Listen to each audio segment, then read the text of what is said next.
Hi, I'm Richard Baron, General Manager of the Quad Association of South Africa, also known as QASA, QASA.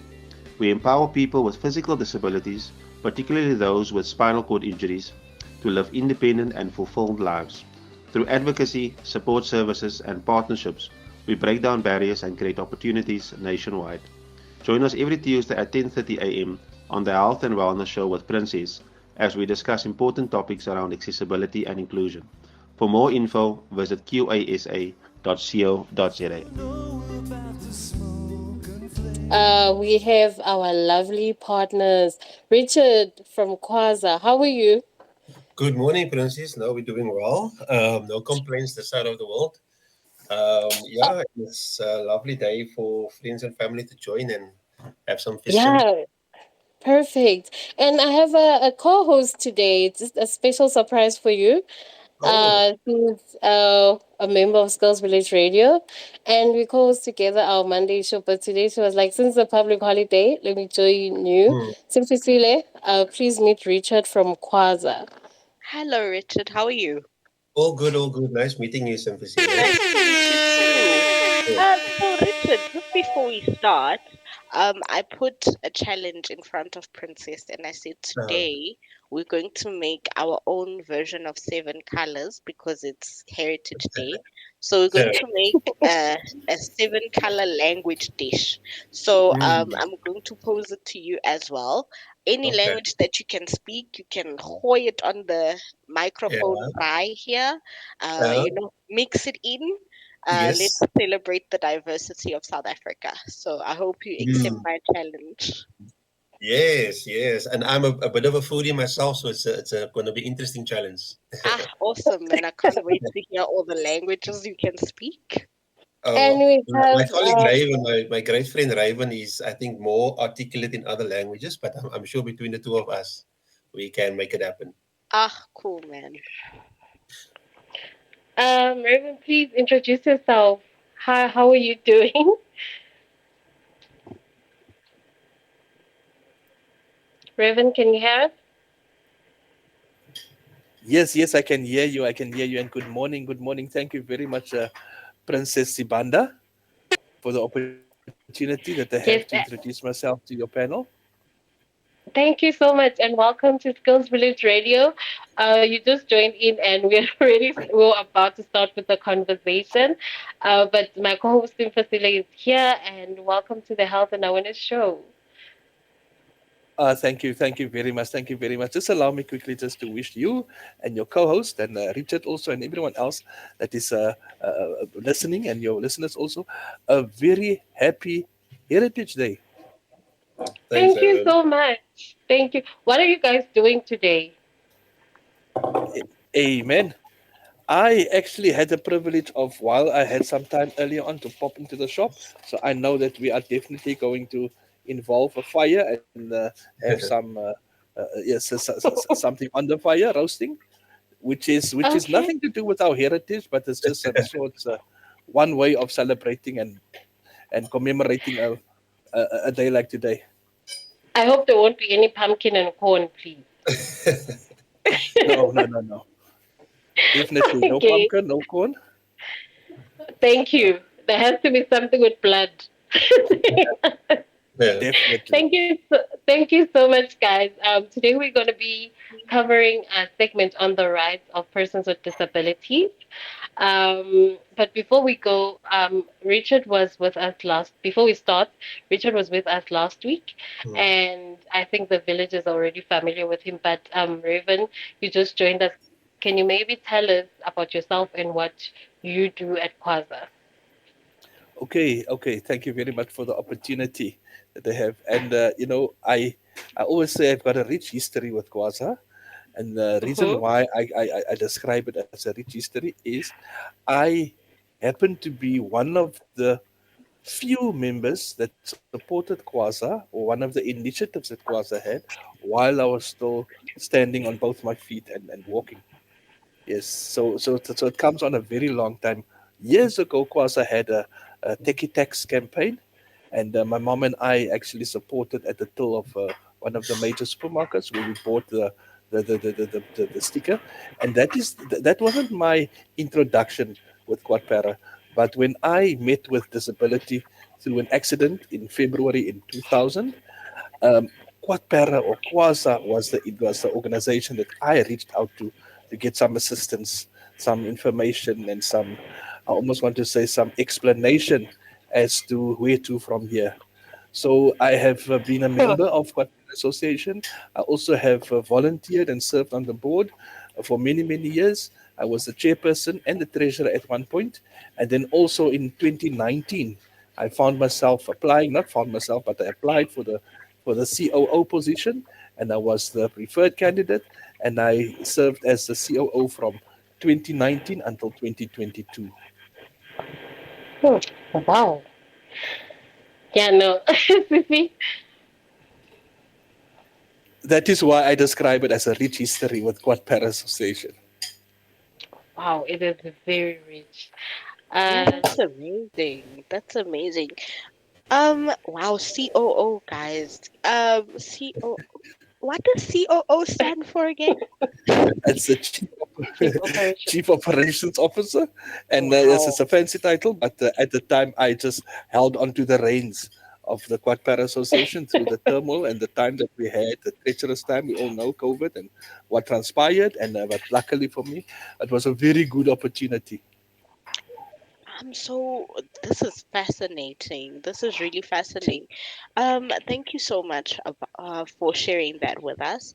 I would like to ask you, gentlemen. I don't know who's gonna take the question first, but I would like to ask you to please explain to us what disability rights mean to you and why they are crucial or critical in today's society.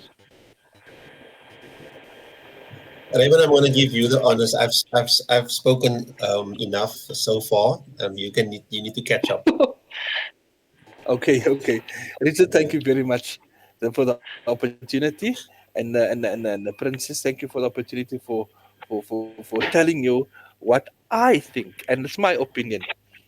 Yes, if you say what disability rights and human rights, especially on a day like today, I I haven't coined a phrase, thingy, but whenever I speak about disability rights, the first thing I like to mention or I need to mention is that disability rights are human rights, Hmm. because for me that's a bottom line, because we, if I say we now, not only as persons with disabilities, but as all South Africans, we have this um, um, um, much appreciated and much admired and document that we have, that is our ultimate piece of legislation, which is the Constitution of South Africa.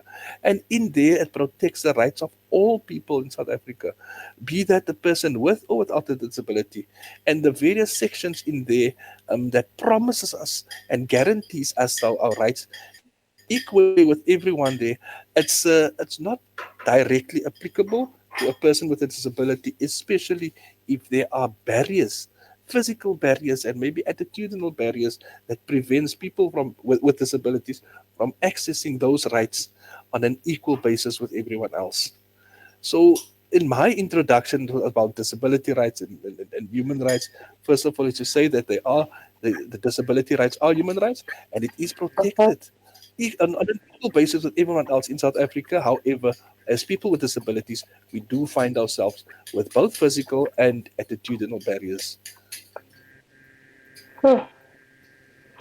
And I feel like the attitudinal barriers are the ones that we need to deal with before we Hmm. go to physical, because before a person takes action, they need to change their mindset. Hmm. This, yes,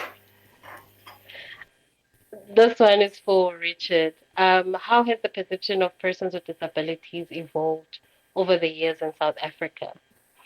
Yeah, I think it's definitely evolved to the point where we can now celebrate our freedoms. But if we look at, and I wasn't fortunate to have lived through all the eras, but we had a pre-apartheid era, we had apartheid, we had post-apartheid, and we had a robust constitution after that.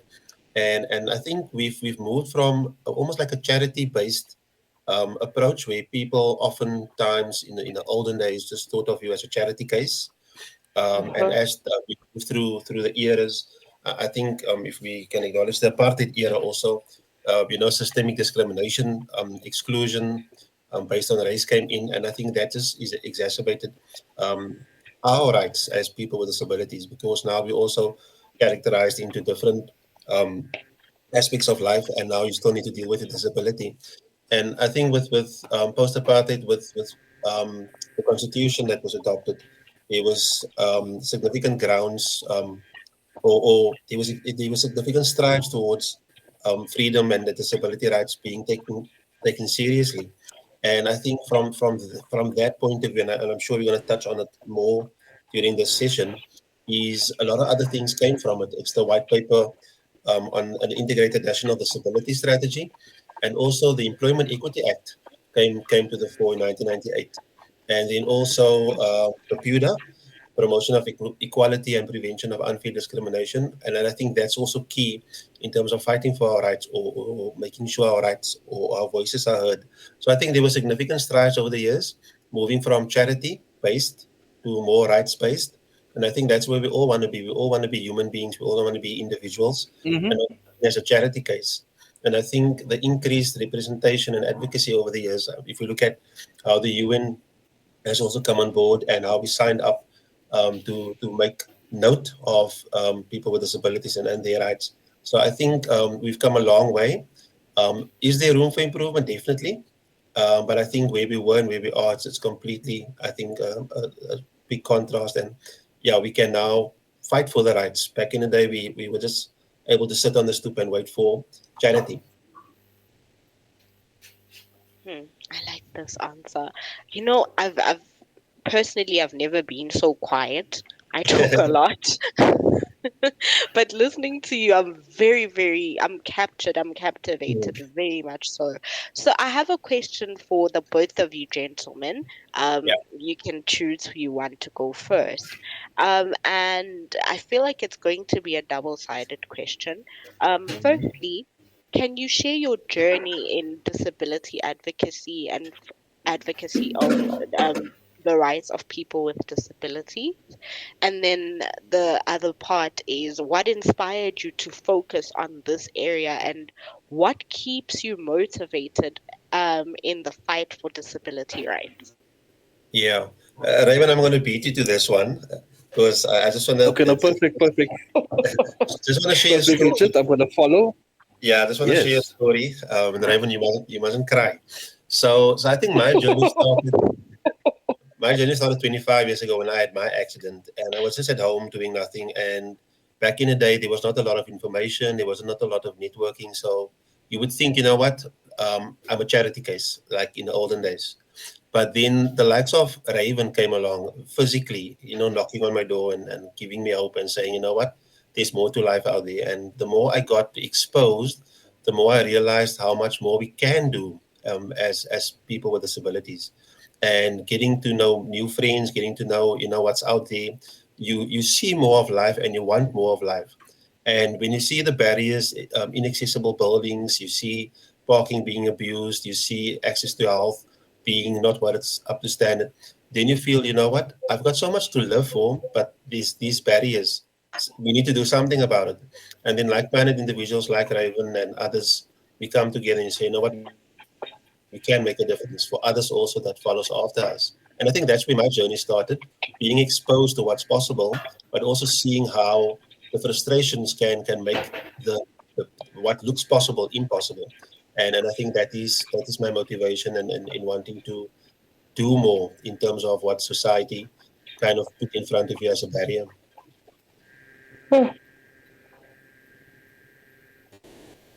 Wow. Wow. Raven, I hope you're not crying. You can please. I'm just no. I'm not. I'm not crying. But I Someone is want to. cutting onions. Yes, really, I want to, and I'll tell you the reason why I want to. Because thank you, Richard, for taking me back also, because it's a good time for us all to focus, especially on a day like today where we commemorate Heritage Day. That is not, and I just want to remind you, because I'm not sure about the history or the heritage of the rest of the panel that we have here. But Richard and I, we haven't planned for where we are currently. Nowhere in my 5-year, 10-year plan was there a spinal cord injury or becoming a person with a disability.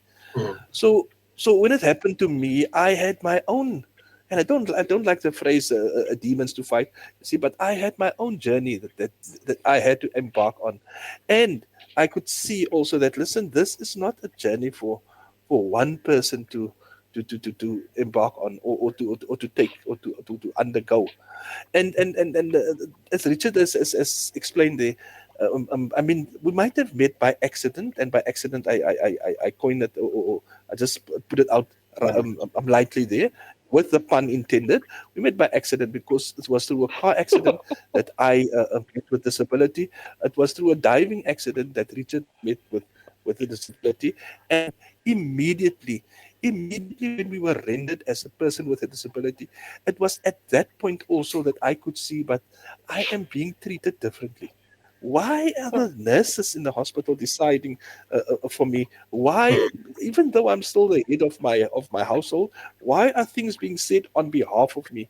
And Mm. those were the I think those were the seeds that was planted as to why I became an activist. And I like to call myself an activist because I still question, I still go out of my way to not intervene, but just to ask. And I ask, not, I will never speak on behalf of a person with a disability, but for someone that has a speech impediment, I'm there. It's one of the skills that I have that I can offer.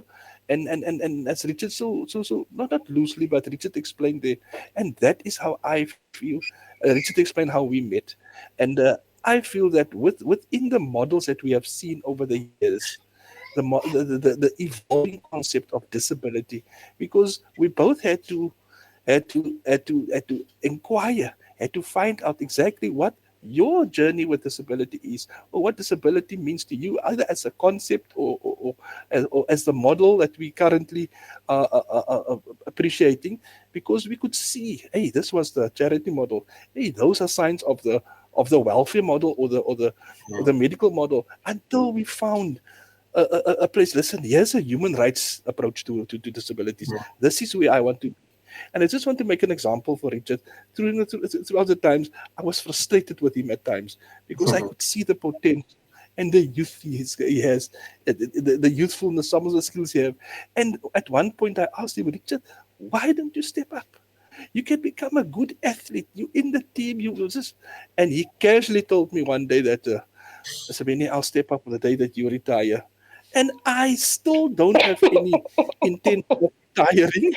I still on my journey. But one thing that I must acknowledge of Richard is he grabbed, and I call it grab, each and every opportunity that Quadpara still has, and offers. And not to only to sit here and punt Quadpara, but still plays a major part in my life. But it is the model, it is the type of organization that it is. We are the organization, as I'm sure Richard has said also, of persons with disability, made up of persons with disabilities. And that is the approach that we should have when it comes to disability. You as a person with your personal journey, but reaching out with others that look like you do, that you do, and together we can tackle it using obviously the instruments that we have at our disposal. Wow. Yeah, can I just give you guys the show and then you just because I honestly I think our listeners and persons with disabilities and I like need to hear the stories. And I feel like as the young persons with disabilities, we are a bit at a privilege because we found most of the work done by you guys, and we're just doing touch ups basically. So I honestly would like to say I appreciate the work, the foundations, and the walls that you guys put up for us. And we're just doing the interior now. And Mhm. those that are coming after us are going to be chilling. So we really appreciate the work that was done. And My next question is for Raven. What are some of the barriers that prevent persons with disabilities from speaking up about their rights and experiences? You know, we we always end up being marginalized and forgotten, not only by society or by government or especially in terms of seeking employment. We know there's lots and lots. The legislation is there. The implementation part is where it lacks. See, and some of the barriers that we have is, and you know, I can use typical examples. I can use examples that was happening yesterday. See, but I want to make an example for the traffic department that was also recently, and I used it in a talk also where I it's not the first time that I have to go or need to go to the traffic department. And the very Mm, first day that I went there, I commented about the door. There's a double door. It's a beautiful, and I call it an expensive door, glass door with aluminium frame. It opens outwards. There's a ramp. It's all in place. However, the staff members that is securing or watching the door, they're reluctant to open the second door huh, due to reasons only they understand. The first time they told me no, it can't open. I said, well, maybe you should call the maintenance department because now I have to break it further, squeezing through the one door with my wheelchair. The second time I came, I also made huh. I made a joke about it. This thing's still not reported, and I'm just making the example where the physical barrier is there, but the attitudinal barrier it also plays a big role in it. Hmm. And eventually, when I came inside and had to explain what I'm doing here, no, I'm not coming for a car license. I want to renew my license. Oh, no, no, sorry, the other way around. The other way around. I'm not renewing my driver's license. I'm coming for my car license. And the reaction was, oh, you got a car. And you know, I wouldn't have been breaking the door down if I wanted to be there. Yeah, you see, and those, I mean, that is the attitudinal barrier that we have to. Yes, I am a person with a disability. I happen to still am employed enough, so I happen to enough so I can afford a car. It's not a new car, but at least I've got, and I have the agility and the ability to drive. So that is, I mean, that's on me. But just to answer your question, also, it is there's lots and lots of physical barriers that it's compounded by the attitudinal barriers of society.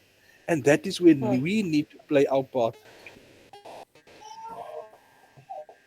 Wow, very interesting. Very, you know, as I'm hearing you speak, I often think of the same attitudinal barriers that I come across as well. And it's for the most minute things. It's for the smallest things where if the attitude were different, then maybe the outcome would be different as well. Hmm. So yeah, I'm captivated. I've never been this quiet. What is Oh, happening? What is happening? I have a question for Richard, which is I could say linked to the previous one. Yeah. And I want to ask, have you ever encountered any resistance when advocating for disability rights? And how did you overcome these challenges? Yeah, I think there's been many occasions. I think the one I don't appreciate, especially when it comes to government departments, is when they ignore you. You send Oh, emails or letters, and you know, you trying to engage in a decent manner, not confronting or adversarial, but just to stretch out a hand to wanting to partner, and you get completely ignored. Then obviously from there you need to ramp up your ability to want to engage, and sometimes it looks ugly, but then people think you want to fight, or people with disabilities are disgruntled or they have attitudes, but it's because you've been trying so hard to engage on a civil manner. And then and I think that to me is one of the things I don't appreciate, is that when you want to reach out to leaders, that you get ignored. And so much so that I've seen, and we can probably talk about this again later on, but I've seen a simple example: the Gauteng disaster with social development, paying the charities their stipends and stuff. How the court was even ignored. So, and I'm asking myself, how can that happen in this day and age, and what can we do as a collective to make that change, and where people need to be held accountable. I think that's the one I've seen, and I'm still looking for an answer on how to address that. Hmm. And Richard, in your experience, now that you have touched on how the government um, reacts to our requests, Hmm. in your experience, how effective are South African laws and policies in protecting persons with disabilities? And are there any gaps in the current legal framework that needs urgent attention to improve the lives of PWDs? Yeah, I'll just flip the answer to start with the gaps, Princess. I think the Mhm. gap. I think we have quite a robust system when it comes to laws and all sorts of other conventions that we sign. And that, if you look at it, like I mentioned, the Constitution, Employment Equity Act, we have the PUDA, we have the White Paper. There's the UN Convention on the Rights of Persons with Disabilities. We have all those things, but I think when it comes to implementation, there's a lack of adequate enforcement. So how do we hold government accountable? Like I mentioned, access to getting the policies implemented. Um, how do we set up platforms where we can monitor and evaluate and hold the government accountable? I think that to me is are the gaps in terms of what we have brought to the table in terms of rights, but how do we enforce? How do we get access to those rights in a tangible manner? We talk about employment equity, and we need to have a target of 2%. But for many years now, we've been hovering on 1%. How do we bridge that gap? There's access to healthcare issues. People with disabilities in South Africa face numerous barriers. If I look at my travels in the Eastern Cape, Northern Cape, there's so much rights in terms of access to health, but on the ground it doesn't happen. So, and I think it comes back to the point where, yes, we have all these acts and all this legislation that helps us, but when it comes to the actual down to the ground nitty-gritties, we are not protected, and I think that is where I think my frustration is building to say, what else can we do to make sure that all these beautiful legislations and acts and stuff that we have can be of worth to us in some form. Yes, there are the successes where we take people to the Equality Court, or there's the Human Rights Commission that steps up, but that is long, ongoing, drawn out battles that we don't want to encounter each and every day. We want to just speak out, and we need to be heard. Yeah, so I think it's going to be an ongoing um, conversations, ongoing exercises, and fights in terms of what we want to achieve.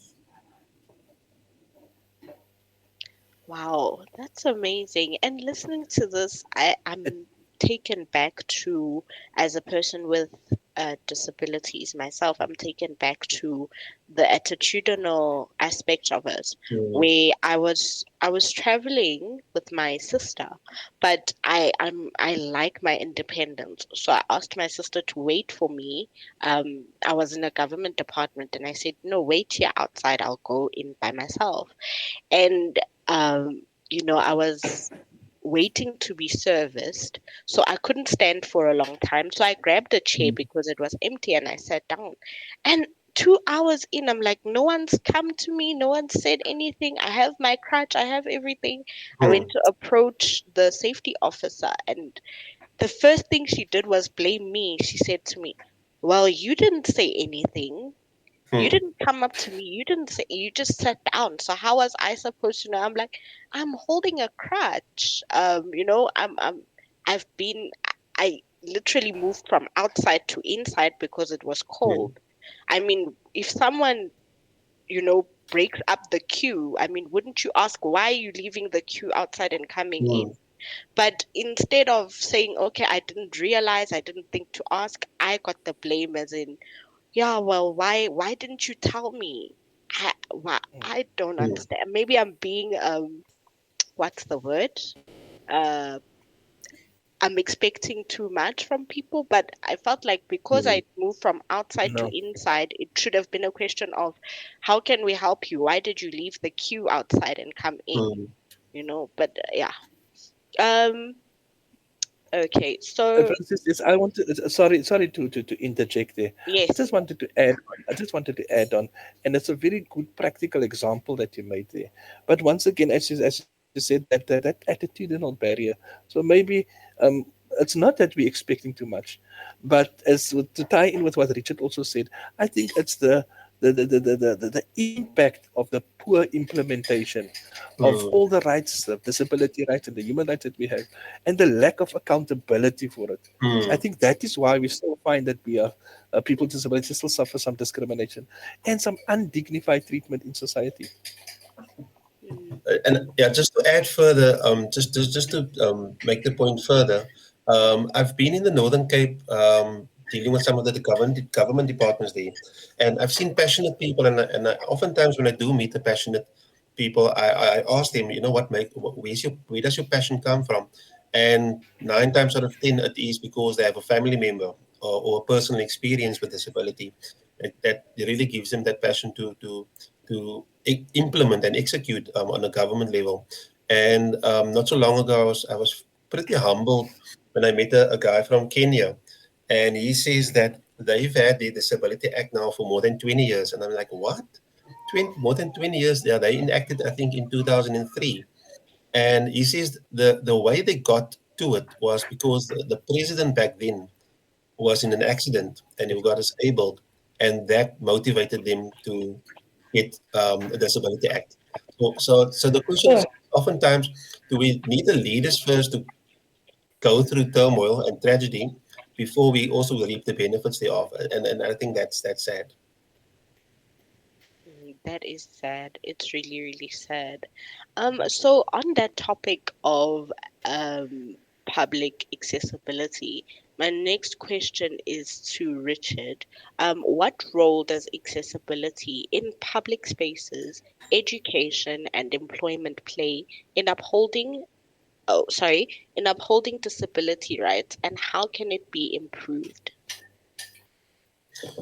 Yeah, I think that's probably another program worth of conversation. I think at the end of the day, as if awareness around where we come from and what we are and what we struggle with, if that can't be seen, a simple example, if I go back to my call it younger days when I was still very much dreaming of becoming independent. I said to my mother, we're going to put the fence up, but we need to put the driveway gate on. She was like, yes, no, we're going to do it because I said one day I want a car. And then my brother says, but why? Why put the gate on? And I said, no, but I want a car. Because he couldn't fathom that one day I could drive, that they put that question to me. So sometimes, and I'm very passionate about awareness and sensitization, because once people are made aware and once people are sensitized to people with disabilities and their needs and what they can achieve, I think that this opens the dialogue in terms of what is possible and what can be put forward in terms of getting people to be more exposed, getting more skills, getting more productive, and becoming inclusive in society where you can bring your portion to the table and not just wait for someone to give you something. We at Quad we believe in economic activity for everyone and everyone can contribute. So at the end of the day, if that mindset change can happen, then a lot can be possible in all those spheres. Hmm. Thank you so much, Raven. Sorry, Richard. We are a bit, over our time slot, but I hope you guys can stay with us a bit Yes. longer because there's a lot that we are learning from you. This Definitely, question is definitely. directed to you, Raven. Are there any platforms or initiatives that Quadpara has developed, in to amplify the voices of persons with disabilities in these areas, especially human rights? Yes, no, definitely, definitely. And it's not only a quad para, you see, but Mhm. quad para, we are uniquely positioned because we've got a focus We have a focus specifically on not only wheelchair users, but quadriplegics and paraplegics. That is our constituency. But we are also tied in with everyone else with a disability. So, especially when it comes to the South African Disability Alliance, see, we are involved there and playing a leading role. See, I know that QuadPara has served on the executive of the alliance for many, many years. And the alliance is not only the official, it's not the official mouthpiece when it comes to engaging with the government, but there are other entities and committees that we have. We know that not provincial, the presidential working group on disabilities that advises the president, that has a member of every form of disability that we can think of, and a representative of every either a disabled persons organization or all of them included there, so we can have that mouthpiece. So what Kwasa does is we use our network and our communication skills and resources that we have to lobby our members. If you have an opinion, or we inform, we like to say that we want to be the information center or that networking agent. So we inform our members on the ground. Listen, this is, and I make the example, this is a bill that's going to come out. We need to give our opinions. It will be, but we have until this time. So take it to your region, share with your friends, share it on your WhatsApp group so we can get the communication around it. And if there is a lack of understanding, let's explain it, let's break it down. Let's get the member to understand why that piece of legislation not only will be important to him or her, but also to those that will come after we've been through this journey, or some of us has ended our journey. So those are the methods or the methodology that we have. Not active. Advocacy and lobby is a strong focus that we have. So that is what we do, sharing the information and using our existing platforms and resources to spread that information. I recall that I said when I had a need while I was still in rehab, everything was new to me. I had a need to understand not only my rights or about disability or about quadriplegia. I relied, or I turned to QuadPara Association. And that is what we encourage other people to do, other organizations also. Let's share the platforms. And that is what Kwasa does in making sure that our voice that we have falls on the correct ears. Thank you. Yes, Sissy. Oh, okay. I was going to ask, I think both of you gentlemen can answer this question. I was going to ask, what advice would you give to young um, disability advocates who are passionate about making a difference? Raven, you go first. Yes. Thank you very much, Richard. Yeah. Richard has mentioned also earlier on that we don't want to see that flame being lowered or diminishing. See, but my advice to young upcoming disability activists is to remember that they are not alone, and not also to attempt going at it alone, because that is sometimes where you can find yourself discouraged. So, but remember, we're not reinventing the wheel. See, well, we are building, as you said, now we are building on the foundations of those who have been before. And I don't like to use the word or refer to someone or name drop, but I always speak about the Friday Mavuso. I've been to a Friday, no, it's not a, I've been to a couple of Friday Mavuso lectures, but I've never met Friday Mavuso in my life before. He was just before my time. But we built on the work that has been done. So my advice to someone would be is to also read up and make sure that you are au fait with the issues that we are tackling, and also see maybe how it was approached before. See, and then maybe see. But what is very important is to play your part, bring your unique skills and ability. If it's your youth that you have, bring that youthfulness, so we can also add it onto the way that we need to change. And we're not only changing, we do not want to go set out and change the world. We're doing it step by step. We're looking at domesticating the legislation that we have, any other program on disability that we can tie into. You see, and that is one thing. At the moment, the disability sector is very much fragmented. And we need Mm. a unifying force. And that is what my message would be to any upcoming disability activists.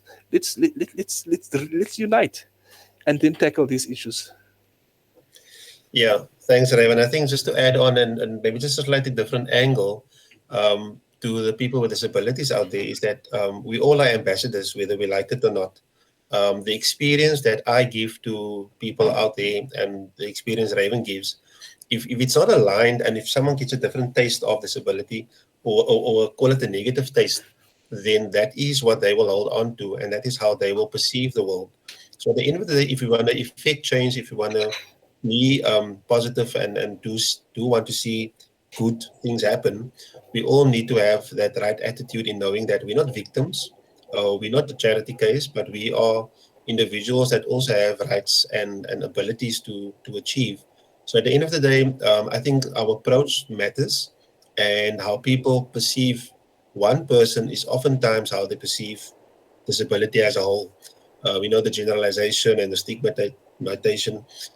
So at the end of the day, be the perfect ambassador. So when people do um, engage with people with disabilities, it leaves a good taste in the mouth. Thank you.